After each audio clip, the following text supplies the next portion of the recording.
Hi. Uh, my name is Caroline. I know, dull name. I always thought it suited me. I'm currently 22, and this all happened sort of recently. I guess I should start at the beginning. As a kid, I was always sort of weird. Or troubled, as many told me. Anger issues, doing things without thinking, that kind of thing. My parents just assumed I was hyper, but at age 13, I started hearing things as well. Whispers, or walking, or small talk, that kind of thing. Apparently, schizophrenia ran in my family. My grandma had it, so I got a quick diagnosis. That was pretty fortunate, I suppose, because after I started taking my meds, my boring life continued. Everything seemed a bit, static, but that was fine. It was better than being some edgy psycho. But I thought that if I ever heard or saw that stuff, I should listen to my heartbeat. I always managed to hear that when doctors were suggesting how to cope or whatever, because that was the one thing that was definitely real. After taking my medication, I just existed, wondering if anything was real, but being told that thing about my heartbeat always meant a lot. After I learned the trick, I actually started living little by little. I even made some friends. For the next 7 years of my life, I felt ordinary. I wasn't some social butterfly, but I had a stable group of friends.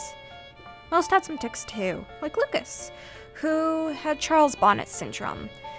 Basically, he ended up going blind and started hallucinating because his brain couldn't process that he couldn't see or whatever.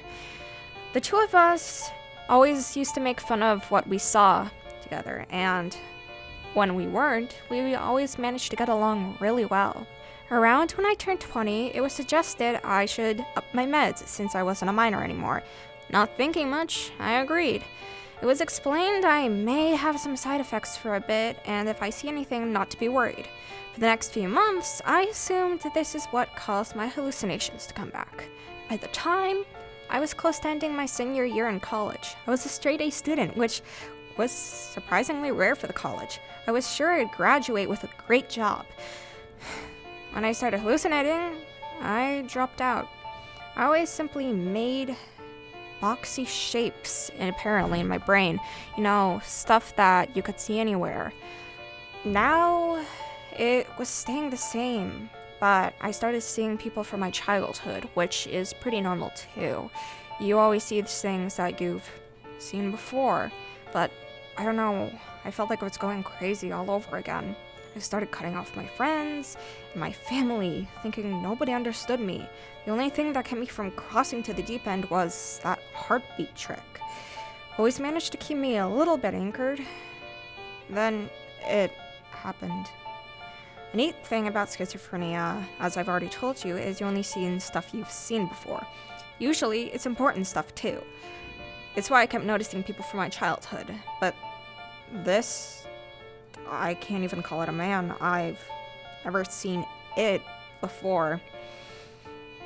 Some things I've seen didn't give me much importance. I never held stuff to an immense value, but him, I don't know, it sent fear instead of familiarity. This man, if you could even consider him that, was tall and bony, a figure from what seemed like some documentary about anorexia, and a face you could barely even see, except for that unnaturally wild smile.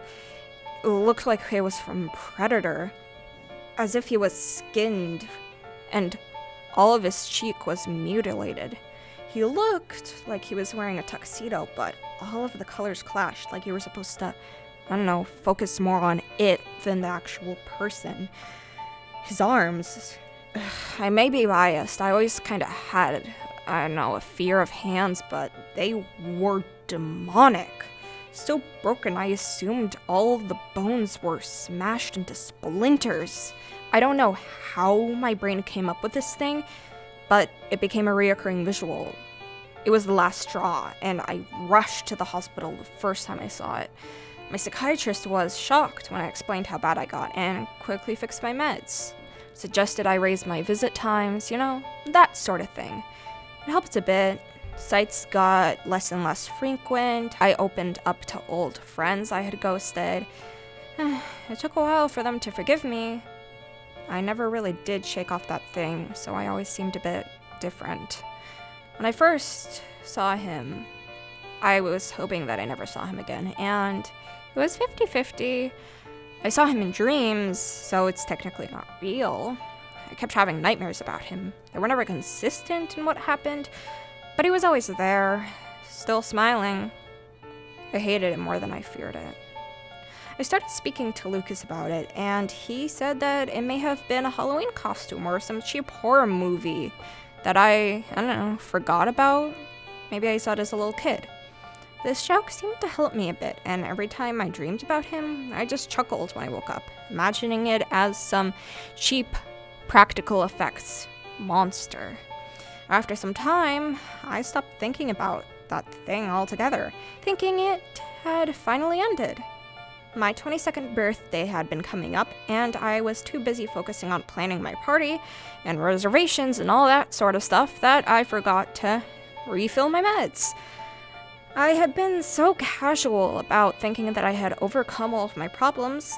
I wasn't that worried.